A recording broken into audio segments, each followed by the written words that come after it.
certainly one perspective. Right? So what I want you to do is think about this sort of this story and how it works, particularly when we're on the site this afternoon. Mull it over lunch as well. Have some chats within the group about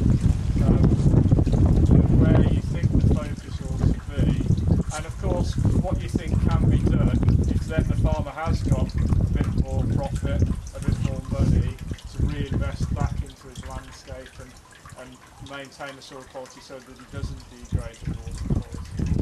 Surely though, if they're going to put their price up of milk like jelly does, the supermarkets will want to bring it back and will actually bring it back to farmers. Sure, so that again, that's another kind of market-driven perspective.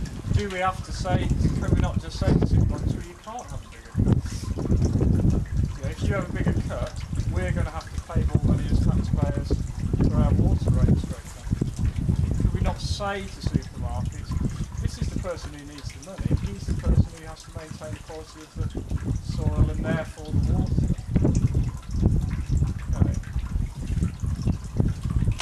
So this is the sort of story I want you to think about as we progress through lunch onto the next site. We'll have another chat before we start to do the work at the site this afternoon. But it's with this kind of background in mind that I want you to be observing the quality of the soil and thinking about the impacts on the water quality. Although it's a kind of bad case example of intensive farming, it's not a case of bad Mr. Farmer, because he's under pressure from... Yeah, that's kind of why I wanted to tell that story as I just have, because that's what frames the way a lot of farmers behave on the landscape. The 16 pence a litre or whatever it is they're getting for their beef or their lamb or whatever it is. I think the situation is improving at the moment. More people are more aware of these. I think you're right, yeah. I think in a way the situation's improved very recently just because the global demand for milk has increased and so suddenly the price has gone up, right?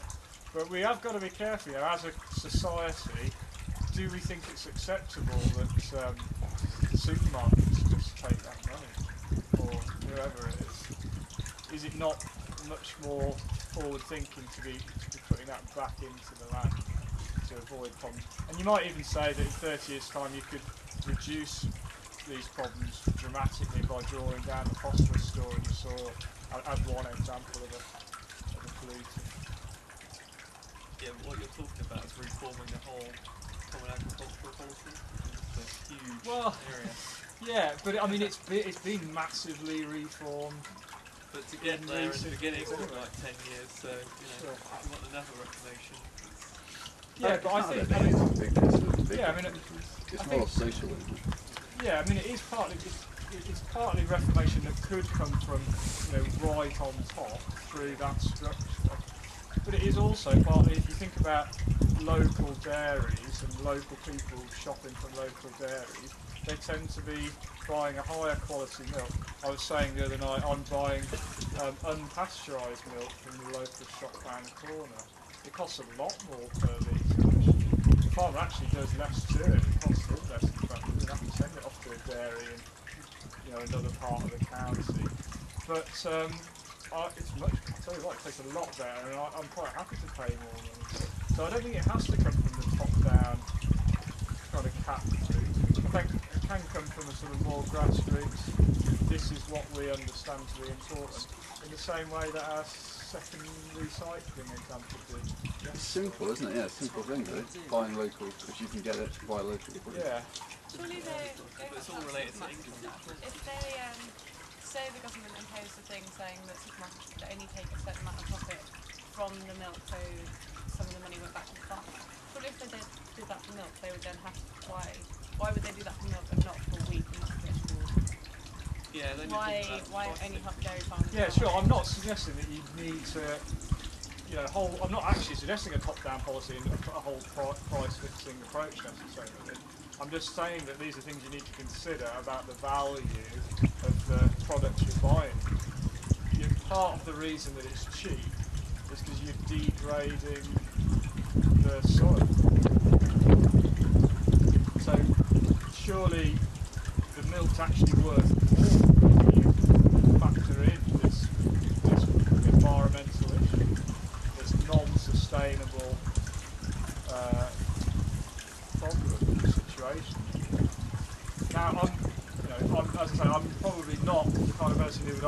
for a top-down imposition. I know that obviously there are ways of doing that, but I'd prefer to see at least some more consideration, even if it's just by you guys, of what's the true value of the produce. Milk is an interesting commodity in the fact that it's only not every culture in the world drinks the volume of milk that we do. It's a lifestyle choice. It makes a point that we're the only animal that choose to drink milk after we eat. Whereas you can't see the benefit necessarily of drinking that huge amount of milk anyway. Yeah. It just makes your teeth taste nicer and some people like it on their cereals. But it's an interesting commodity in that respect because in China the price is going up because China and milk. Yeah. So those two years without that making come up. Yeah. So why all of a sudden they need it? Because they're trying to match the Western lifestyle. Yeah. Yeah, we should. Which is unsustainable. We should maybe go down a little bit because it's a really big polluter as well. Water is a real problem, isn't it? You know? And I think that we could just make, like you were saying, bring the level down to sustainable for this country and pay the correct price for what we're getting. Yeah. And not try to make it as cheap as cheap. Yeah, listen, I'm just using milk. It's kind of a nice example. There's been fluctuations in the recent prices. It's relevant for here because we've got a lot of dairy farms. Absolutely, you can say the same things about the prices of all the produce. Winter wheat fields. There's this big switch in the 70s from spring sowing wheat to winter sowing wheat. That's caused much more erosion in the UK. The reason you put it in is because you can yield more, so you get more wheat per hectare or acre. So you make more money as a farmer, but what you do is you erode the land more. Of course, there's plenty of other examples we could use there, but it's all about the same thing. The value of what you're taking off the land is somewhat more than just the